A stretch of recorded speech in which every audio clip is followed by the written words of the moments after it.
தாய்லாந்தில் உலக தமிழ் ஆராய்ச்சி மாநாடு. தாய்லாந்து நாட்டில் உள்ள உலக புகழ்பெற்ற அசம்சன் பல்கலைக்கழக வளாகத்தில் கடந்த ஜூன் மாதம் 26, 27, 28 ஆகிய நாட்களில் உலக தமிழ் ஆராய்ச்சி மாநாடு மிக சிறப்பாக நடைபெற்றது.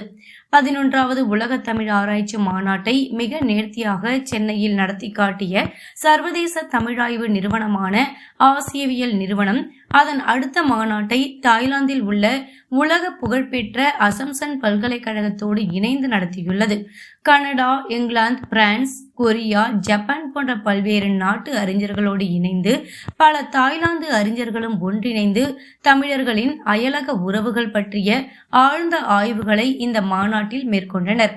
பழந்தமிழர்களின் அயல்நாட்டு வணிகம் குறித்து பல நல்ல ஆய்வு முடிவுகளை கனடா நாட்டை சார்ந்த அறிஞர் தனது ஆய்வுரை மூலமாக முன்வைத்தார். கிபி 5ஆம் நூற்றாண்டில் சீன நாட்டிற்கு சென்று தமிழ் பண்பாட்டு கூறுகளை சீன மண்ணில் விதைத்த போதி தர்மர் குறித்த தகவல்கள் புள்ளி விபரங்களுடன் விரிவாக ஆராயப்பட்டன. 2ஆம் நாள் தமிழக மருத்துவ சாதனைகளும் பாரசீகம், அரேபியா, சீனா மருத்துவ மரபுகளின் தாக்கங்களும் விரிவாக சித்த மருத்துவத்துறை சார்ந்த மருத்துவர் ஜெரோம் சேவியர் அவர்களால் விரிவாய்வுக்கு உட்படுத்தப்பட்டது. தமிழ் பல்கலைக்கழகத்தின் தகைசால் பேராசிரியர் கோமகன் சோழர்களின் கடற்படை குறித்த விரிவான ஆய்வு கட்டுரையை வெளியிட்டார்.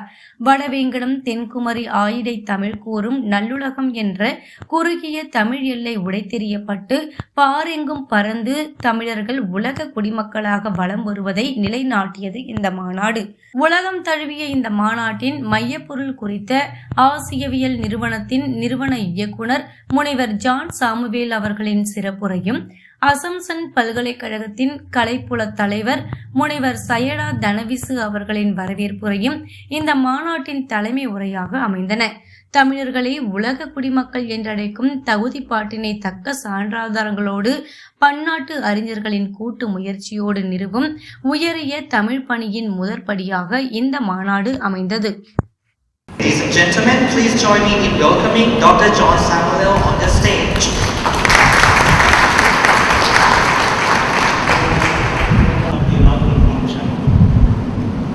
Distinguished scholars and the vibrant students of this reputed Assumption University, my dear Dr. Jayada, Dean of the Theodore Maria School of Arts, dear members of the Thailand Tamil Sangam and the Tamil Federation, ladies and gentlemen, a very good morning to you, and I start the theme of the conference with all your blessings.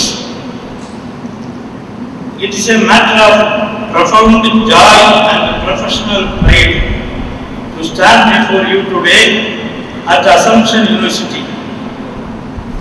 We are here to translate a long cherished dream into action, to map, document and prepare an exhaustive project combining the external history of Tamil Nadu. No other linguistic community of Indian peninsula has enjoyed such a wide, uninterrupted range of commercial and cultural contacts across the globe as the Tamils.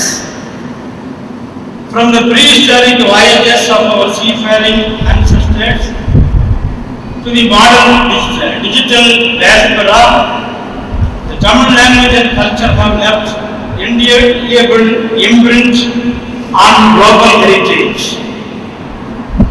Our ancestors developed active contacts with both the Occident and the Orient. We see deep linguistic proximities and genetic relationships connecting ancient Tamils with Greek, Roman, the Mediterranean, Sumerian, Semitic, East Asian and Southeast Asian worlds. As early as the 6th century BC, during the period of Darius, Tamils traded with ancient Greeks and Romans, whom our classical literature warmly refers to as the Yavanas. The naturalist Pliny, Ptolemy, and the author of Philippus spoke elaborately of over 40 ancient harbors, towns, and rivers, including Tendis, that is Tondi, Musaris, and Pulchis. Pulchis means Porkai. Consider the scale of this ancient globalization. In 92 AD, the Romans built massive ponds along the Tiber just to store imported Tamil pepper. Roman Bryans excavated along the Coromandel coast, Madurai, and Alicante stands as a physical testament to this golden age where Yavanashans brought the gold and wine and left them with precious birds and textiles.